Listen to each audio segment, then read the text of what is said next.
Now, a KXAN News in-depth report.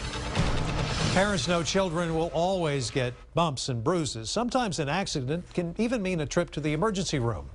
One Round Rock family says after something minor, they got a major hospital bill and a visit from Child Protective Services.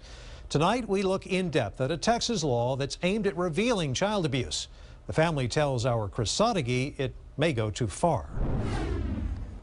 Like all babies, little Kinsey Williams is still getting used to her own 2 feet. She's a typical one-year-old. She toddles around and falls. And while playing with her 13-year-old sister back in May, Kinsey's parents say she accidentally fell off the couch. Her mom and dad took no chances when they noticed a bruise on her shoulder. We took her down to the Dell Children's Hospital to make sure nothing was wrong. An x-ray showed a hairline fracture of the 11-month-old's clavicle.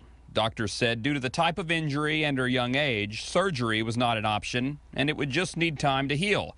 But then they told her father, Jason, she'd need an extra skeletal survey. I said, what are the reasons? And they said, we have to ensure that there hasn't been any past injuries. Right then and there, Jason and his wife, Allison, say it felt like they were being accused of child abuse. But doctors at Dell Children's Medical Center point to the Texas Family Code. The Texas law not only obligates us to report, it also empowers a healthcare provider to obtain the tests that are necessary regardless of the parental expression of concern. Initially, Jason went along with the extra testing that he had to pay for out of his own pocket. But after seeing an already injured Kinsey crying, he'd had enough. After about 10 minutes of them holding her down and her crying, I couldn't take it anymore, so I picked her up and took her out. Doctors warned that if they left, Child Protective Services would be informed. Sure enough, at 1:30 a.m., Jason and Allison got a knock on their door.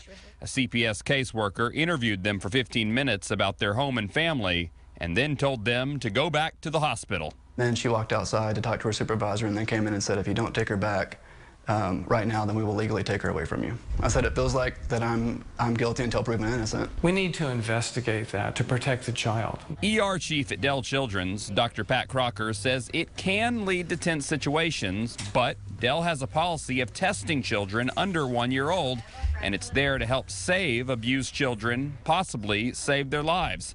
And since he started here in 1986, he's found that families rarely object and doesn't think it should scare them from the ER. We've probably only had 5 or 6 families who were actually very upset about the protocol being applied to them. Fear about the state law that requires reporting to CPS shouldn't play a role in that because that's an uncommon occurrence. He says testing is just out of caution and that if they don't test, they do have to report.